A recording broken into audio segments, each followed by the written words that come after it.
1 2 3 4 5 6 लहानपणापासूनची सवय आहे माझी. 1 2 3 4 5 6 शिट, ही तर मी मगाशीच मोजलेली. बघताय काय, मी की नाही खूप हुशार आहे. मला नाही शून्याचा पाडा पण म्हणता येतो.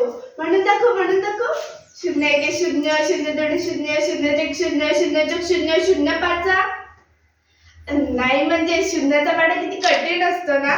माझी ना एक मैत्रीण आहे गौरी, तिला ना अंकगणितात अगदी 0 मार्क मिळाले ना, तर तिची आई तिला म्हणते कशी, अगं गौरी कठीण आहे ग बाई तुझं.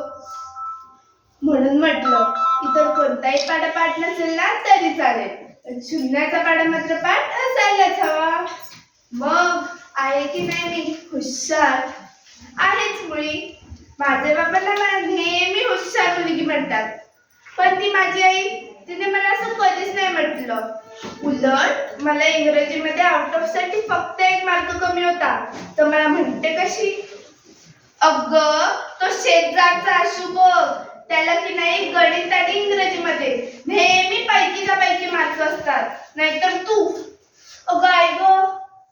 मग मी म्हटलं, ए आई मला की नाही जरा 17चा पाडा म्हणून दाखव ग.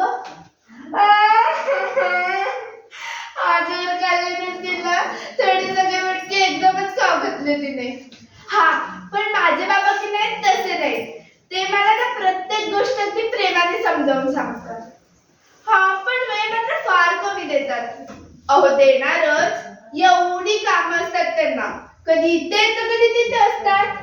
हा, पण जेव्हा पण घरी येतात ना, तर त्यांची ती माझी दंगा मस्ती करण्याची सगळ्यात फेवरेट जागा म्हणजे आमचं हे टेरेस.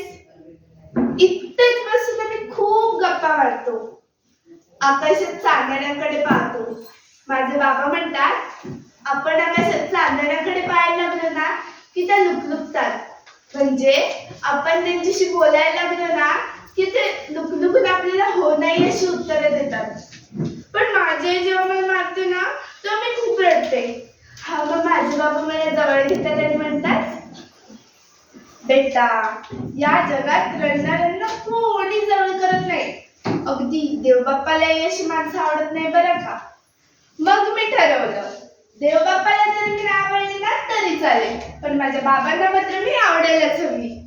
अहो हे तर काहीच नाही. माझ्या बाबांना जेव्हा पण घरी येतात ना तेव्हा माझ्यासाठी खूप सारे चॉकलेट्स घेऊन येतात.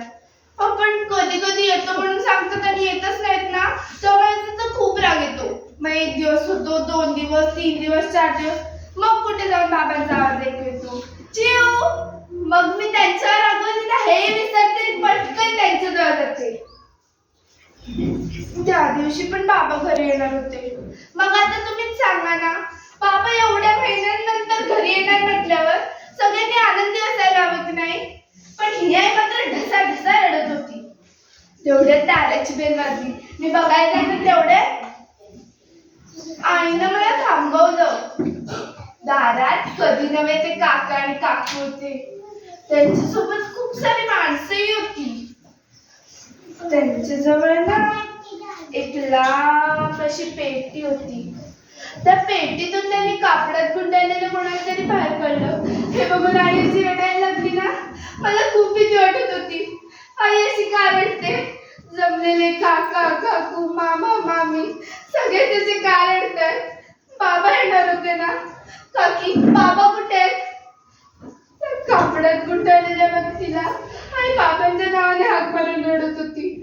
म्हणजे त्यात बाबांना ठेवलं होतं का, पण का, असे सगळे प्रश्न मला पडत होते.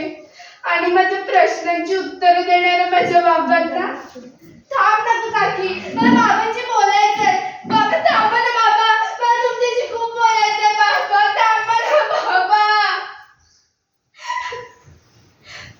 आणि माझ्या सगळ्या प्रश्नांची उत्तरं देणाऱ्या माझ्या बाबांना ते लोक कुठेतरी घेऊन जात होते. त्या दिवसापासून आमच्या घरात कोणीच नाही हसलं, धड बोललंही नाही.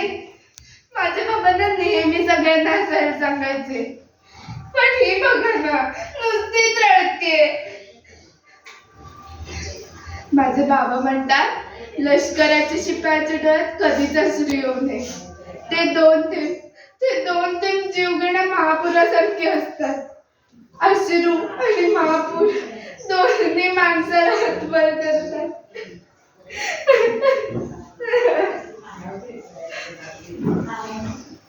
एक, दोन, तीन.